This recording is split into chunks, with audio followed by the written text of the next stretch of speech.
And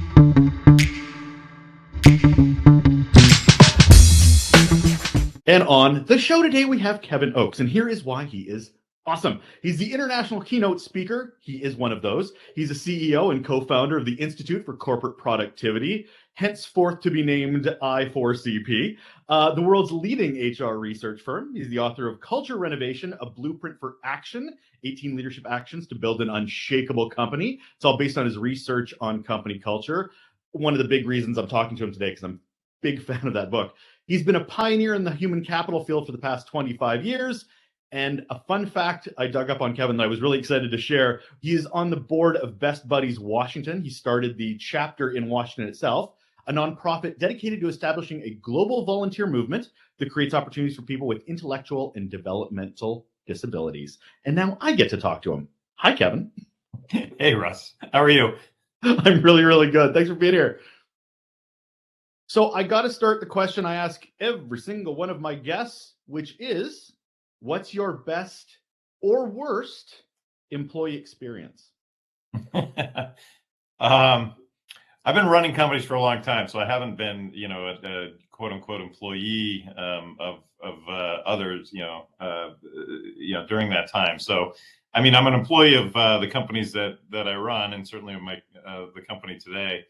And I think the thing that I enjoy the most in our culture and in the company overall is our transparency as a culture. I run our organization, as I did my previous one, on an open book management philosophy, where every single month we get together as a company and we go over all the financials of the organization. So every employee knows how we're doing versus our plan, how we're doing versus last year. We've taught them all what EBITDA means, and they have a very good understanding of where we need to improve and what we've done well. And that aspect, I think, is just one of my favorite, because everybody is an owner in the company. I want to treat them like owners, I want them to act like owners, and it creates a different kind of atmosphere. And as a quote unquote employee of my own company, I appreciate that aspect. It's also such a reward too, because it's something you obviously instigate, but then it's not a right away thing, because a lot of employees are like not used to that kind of transparency. So it is a little eye-opening and a little, is this for real? Should I be believing this is actually happening? And how has the benefits been as you've implemented it over time?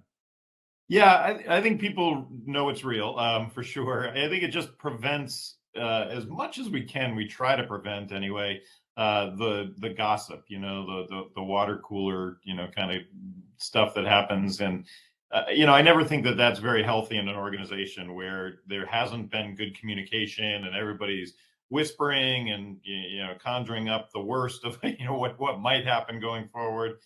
Look at what is happening at Twitter. It's a good example, that it's everything's secretive, right? And, I just never think that that's a healthy environment. So I love the openness that we have.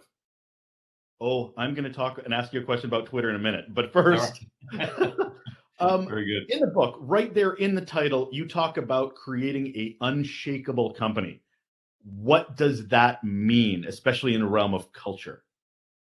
Honestly, I think that's more important than ever. We've seen so many changes happen in the external environment that organizations have to deal with on a regular basis. And most CEOs, they want to make sure I have an agile culture, one that not only isn't afraid of change, but embraces change. And to me, that's what unshakable means, is that you've created a culture that can't be shook by, a global pandemic or, any kind of social or political or,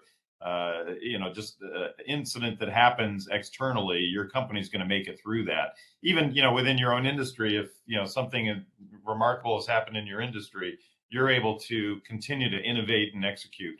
So I think that's what unshakable really means to those CEOs is, I want a rock solid organization that's going to make it through anything. You mentioned agile, and I want to touch on that too, because when you're looking at culture renovation, a lot of organizations will hear that, or cultural transformation, which we know are two very different things. Right. However, they think it is something they have to start. Do you see cultural renovation as something that is always ongoing, like an agile organization where it's continuous improvement, or is this something they stop and start over time? Uh, it's a little bit of both. End the book with the comment that you're never done with working on your culture and working to improve your cultural health. As you know, in the book, I talk very globally about Microsoft, and Kathleen Hogan, the CHRO, HR execs, just when I do that because they feel like, geez, we have so much more to do, and we are not perfect. We've got a lot to work on in our culture, and so you don't just plant a flag in the ground and declare victory, right? You've got to continue to work on the culture. But when you're trying to initiate a new culture inside the organization, or really make significant changes, there is a pretty significant sort of start period when you do that. It typically is triggered by a new CEO coming on board, or an acquisition, or a series of poor quarters. That's what I see most of the time happen is when it's triggered. But I applaud several companies that I'm working with who decide when everything is going great, okay, now we need to really, start doing some different things with our culture as we enter into this new world of work. We've got, a lot more remote employees, hybrid employees than we had before. Things are, have changed this past 2-3 year time period. And I think that's a good time to be looking at your cultures when everything seems to be going well. Let's figure out what do we need to do to continue to make sure that happens in the future. So there is a start point, but it's something that you should always be working on, Russ. So is there not warning signs, or is it some companies may be too far gone by sometimes by those red flags that start popping up? Or is it any time's a good time for this? There are definite warning signs when a culture is in need of renovation. You see it in the employee experience. You see it in employee sentiment. If you're trending down rapidly, then something has happened inside your organization. I have a great story in the book from Workday, actually, who monitors and measures their culture on a regular basis, something that most good companies do.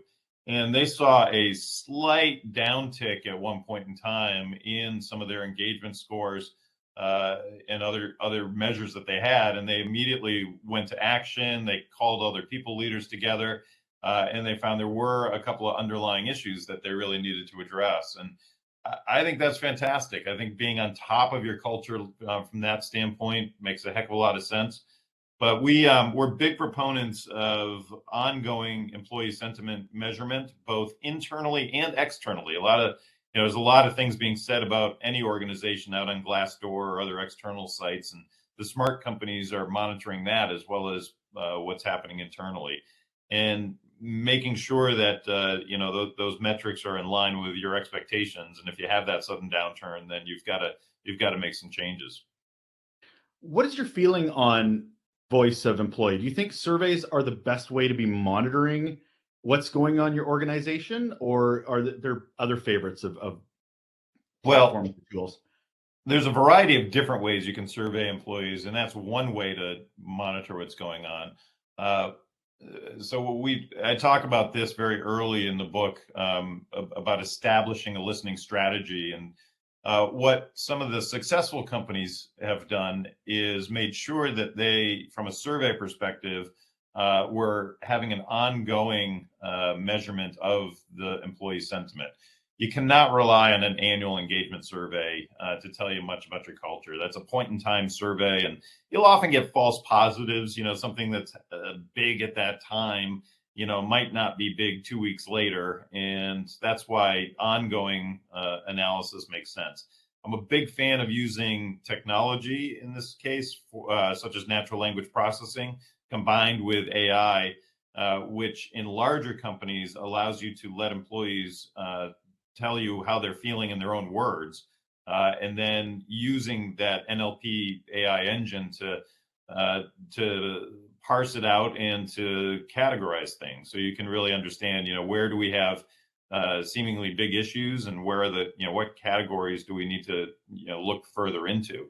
It'll also tell you, do we have pockets inside our organization, which is very common, that, from a cultural perspective are more toxic than others. So I think the ongoing survey strategy makes sense. Even asking a daily question like Amazon does, I think can be very effective. But then a lot of organizations will do focus groups.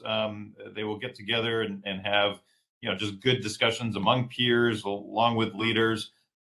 We had several companies do culture hackathons, right? Just like any kind of hackathon where you get a group of folks together for a period of time to brainstorm and innovate, as a group. I think that can be very effective as well. All of those are helpful in gathering employee sentiment.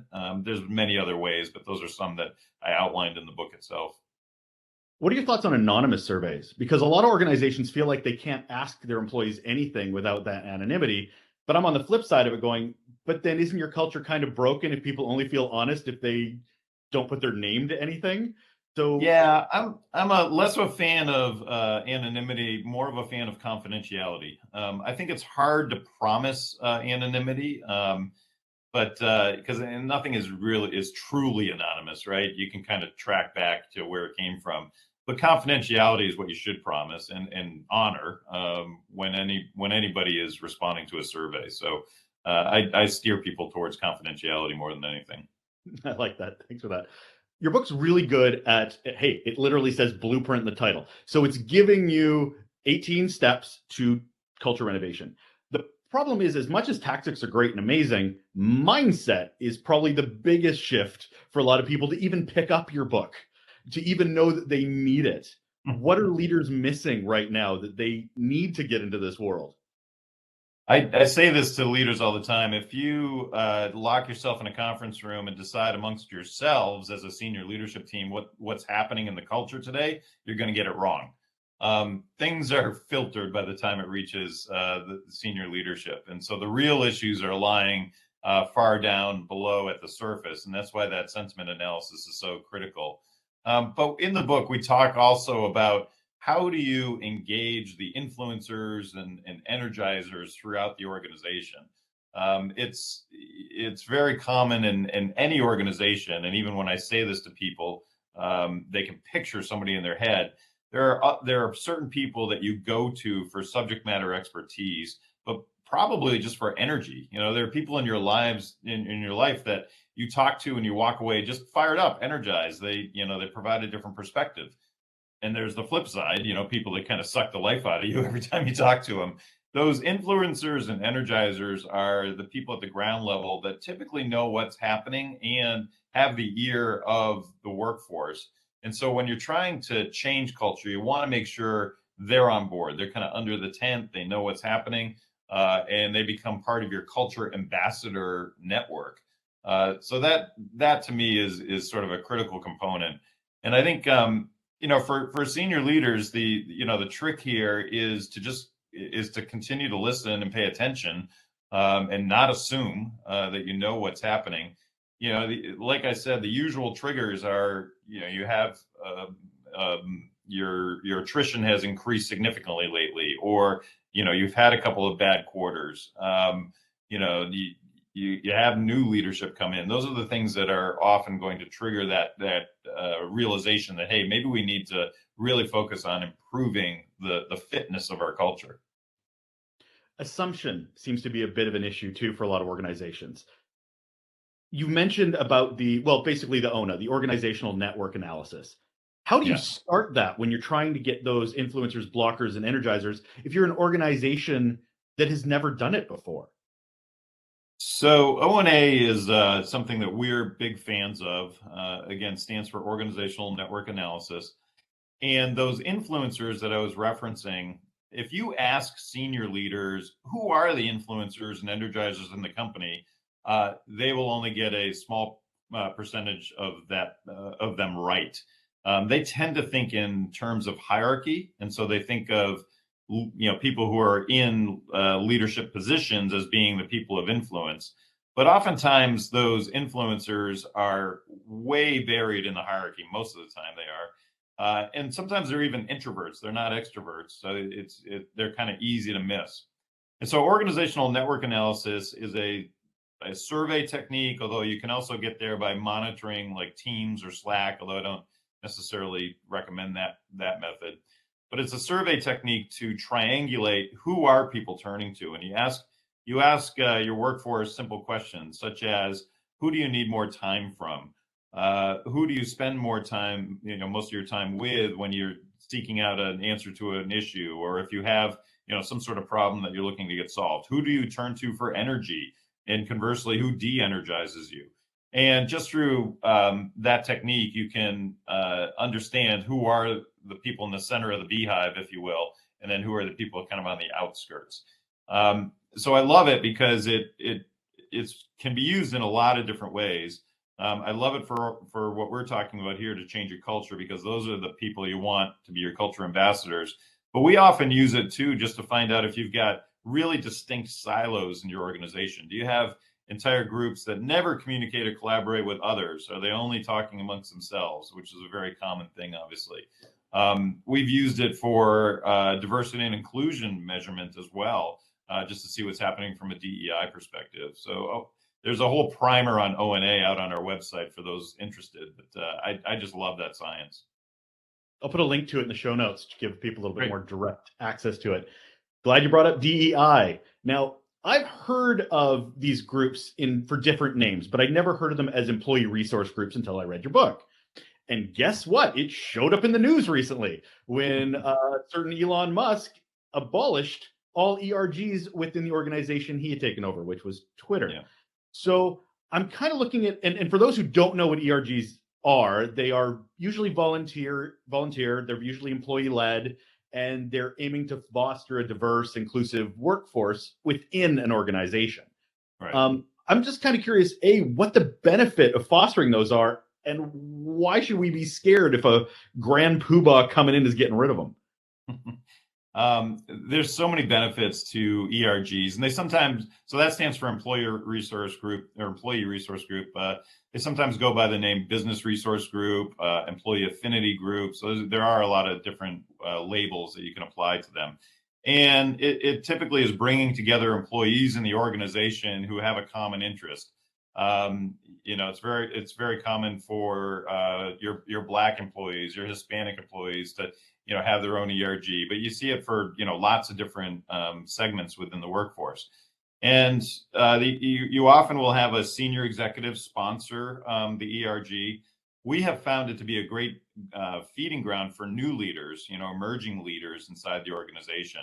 They also have tremendous influence in the organization and can inform the organization of a different perspective that maybe the organization wasn't thinking about, or wasn't thinking about how it impacted a particular group. So we've done a lot of research there, and high performing organizations tend to put a lot more effort, even budget behind ERGs just to improve the health of the organization overall. With Musk, it's hard to see what he's doing right these days at Twitter, but I was really surprised that he just got rid of those ERGs. And actually, they got rid of just a number of people in the DEI group. I just think that's it's not going to serve them well in the long run. I failed to see how it will. So my advice to any CEO is don't do what Musk does. And support those ERGs in your company. Environment's huge when it comes to, employee renovation. The problem is a lot of people are overworked. They're burning out. So when an organization comes in and goes, we want to change the culture, tweak it, alter it, however it is, people are just looking at it going, oh, I got more meetings to go to. Oh, yeah. I've got, you're adding more to my workload. Let me do my work. My subculture's fine. How do you implement things like professional development, learning to an organization that is probably resistant to culture change like that? Well, I think learning is one of the biggest components of a healthy culture. If you have a learning culture and have put a lot of time, energy, money into learning, you typically have a pretty healthy organization. done right, it should energize the culture, not create more burnout. And we've seen in many organizations, uh, they they have leaders exhibiting the willingness to learn. They stress the importance of learning, and they even teach. Leaders as teachers is something that some of the highest performing organizations embrace, and they make sure that that's an expectation of new leaders coming in, that they are going to be teaching courses to employees inside the organization. And we've done a whole research study on that and webinars on that topic alone. So I'm a big believer in learning, not only within the organization, but giving employees the opportunity to get degrees, to get certificates outside the organization. I'm on the advisory board of a company called Guild Education, for example, and they do a wonderful job connecting employees to higher ed opportunities with the support of the organization. Because more and more today, as we have this war for talent still happening, a lot of employees, as they look for their next job, they're looking to an organization that will help them develop as an individual. I want to grow my career, and they're choosing employers who are embracing that opportunity. Even if you think about frontline employees, you see that being a big distinction of companies like a McDonald's or a Walmart or even Amazon, who have put a lot of effort into making sure that those frontline employees have educational opportunities available to them. So there's so many benefits from being a learning culture overall that I just think it's a critical component here. It's funny, I don't think it's mentioned enough how much renovating a culture, focusing on things like you're talking about development and investing in employees, is a competitive advantage. If there's a war on talent, they're going to want to go where they're going to be treated well, not the place that has beige walls and cubicles. Like they're Yeah, it's all in the employer brand, and more are recognizing that an employer brand, good, your employer brand is, you want to be an employer. You want people to want to come work for your organization, and unless you're having them, click on a box and sign that we're going to work long hours and be overworked, like Twitter just did. I think you've got to put the effort in to have those opportunities. Development, mobility is another one that I'm a big fan of. That's what employees want these days. I want to pull out a quote that you said from your book, which was how much you hate talking about performance measurement because everyone has an opinion and it's not based on anything around data or personal observations. But the funny thing is, a lot of people feel that culture is that as well, because it is something everybody has an opinion, or they have an idea of what a culture is, or when it should be changed or not. So, why is it easier to talk about for you for culture as a whole rather than to talk about things like performance management? Well, you're right. I mean, everybody does experience culture, and I didn't even define culture in the book because it's something that you know what it is. You know what the culture is in an organization, good or bad. Performance management, yeah, I did have that sort of tongue-in-cheek comment about it.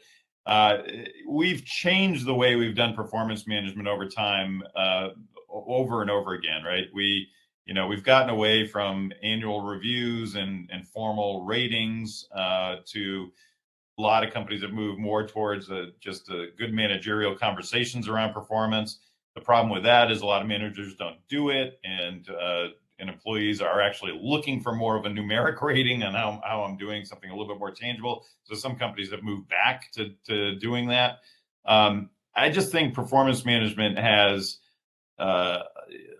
a lot of opinions because we've all experienced it, and many have experienced it on both sides of the equation. Giving reviews and getting reviews.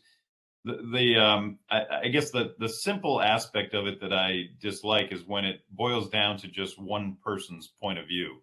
I'm always a bigger fan of taking a more objective and making it as objective as possible through 360s and through data that you have around somebody's performance versus a very subjective performance review. And I think that's where you tend to get into trouble inside of organizations.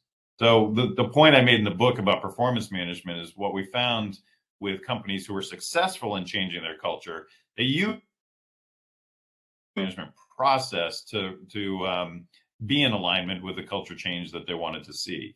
We didn't necessarily recommend a specific way to performance manage, really more around the taking to align the process to what they wanted to see in the culture. Whose job is this to renovate a culture? Because I mean, leaders will go, yeah, it's mine, totally mine. Oh, but then as soon as it's tasked, like HR will do it. And HR seems to have about 17 other jobs on top of, oh, and I have to do culture too.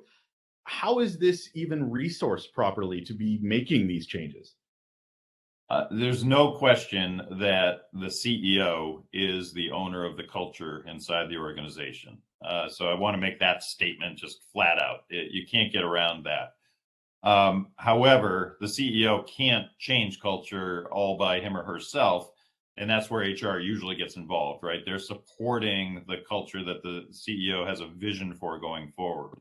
But in the book, I talk a lot about creating a co-creation mindset, meaning you're not going to do it alone. You're going to get the help of many others inside the organization to make sure that that culture change happens at the ground level. And that's where those influencers and energizers come into play.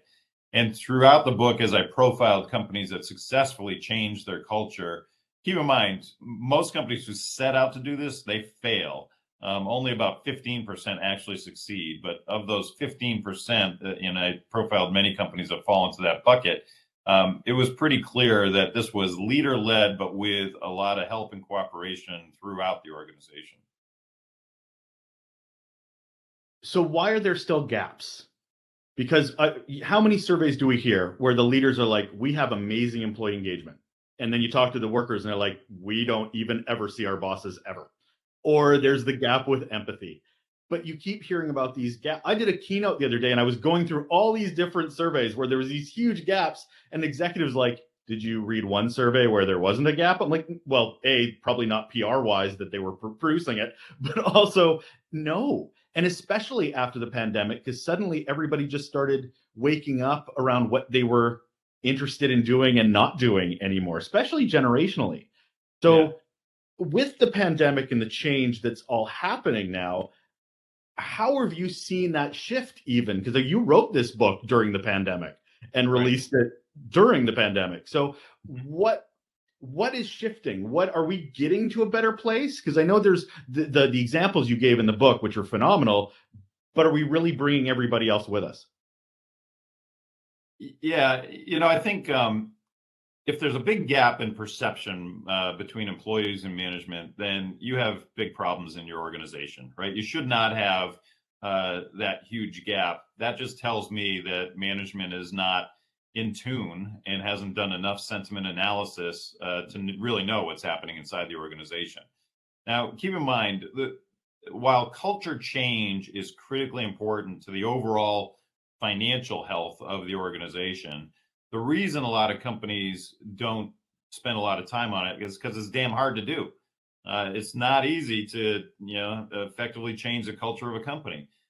Even my father, who I dedicated the book to, who was the CEO of a bank and then an insurance company years ago, after he read the book, he said, when I took over that insurance company, it was 100+ years old. He said the culture was in the woodwork. He's like, I didn't know what to do as CEO to change that because they were just set in their ways. He's now reading the book. I wish I had that book then because now I know the steps to take in order to change the culture. But it's not an easy thing to undertake. And I think going forward, as we enter this new era of work, we asked everybody, well, a lot of people anyway, work remotely, on a moment's notice. Everybody just started working remotely, and by and large, that worked.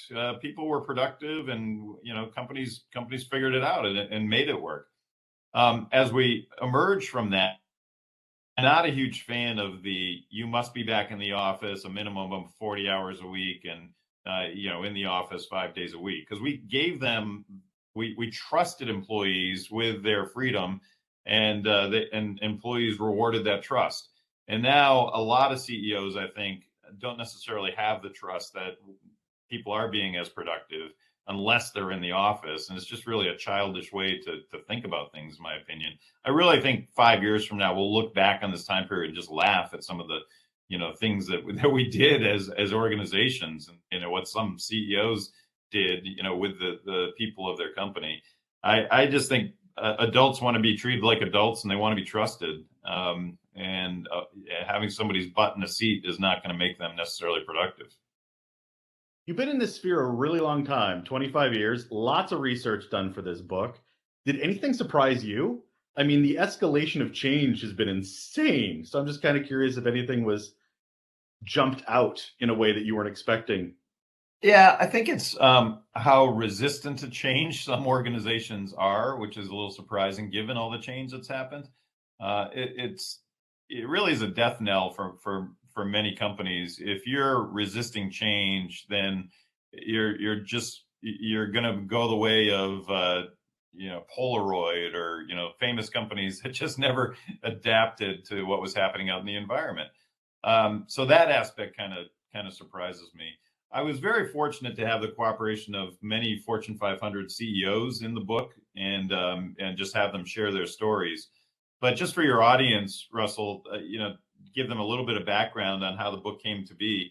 We did one of the largest studies ever conducted on corporate culture. We had over 7,000 organizations as part of it, to really look at, are there commonalities of that 15% that succeed in changing their culture, that we could share with others, that others could learn from. And that's the blueprint that you've referenced, that where we had 18 steps. We divided those 18 steps into 3 phases. And using that renovation theme, the phases were plan, build, and maintain. And the reason we use the renovation as a term here rather than transformation is, as we got into the research, it was pretty clear the successful companies, they didn't transform their cultures. They didn't become something completely different from what they were. Instead, they very carefully renovated things that were hard to replace or unique about them. And they renovated just like you would an old house to improve the value for the future. And so that's why that term just became much more approachable and probably appropriate term for what some of these successful organizations were doing. But the blueprint does read very sequentially, and it's really written for the leaders in the organization to take these 18 sequential steps towards improving the fitness of the overall culture.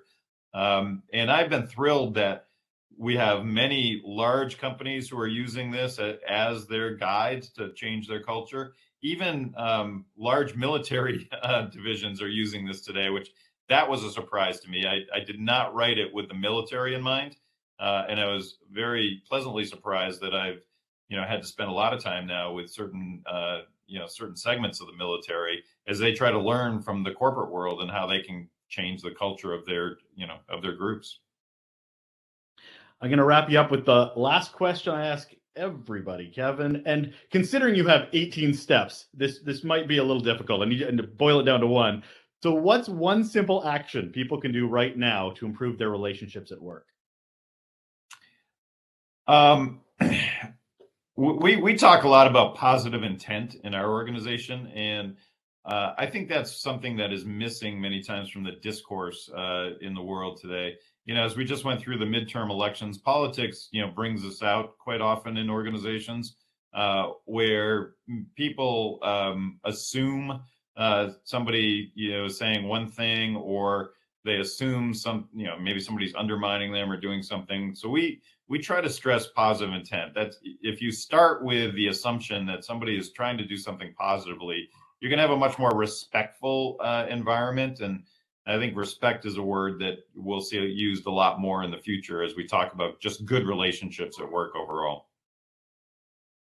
That is Kevin Oakes. He is the CEO and co-founder of Institute for Corporate Productivity.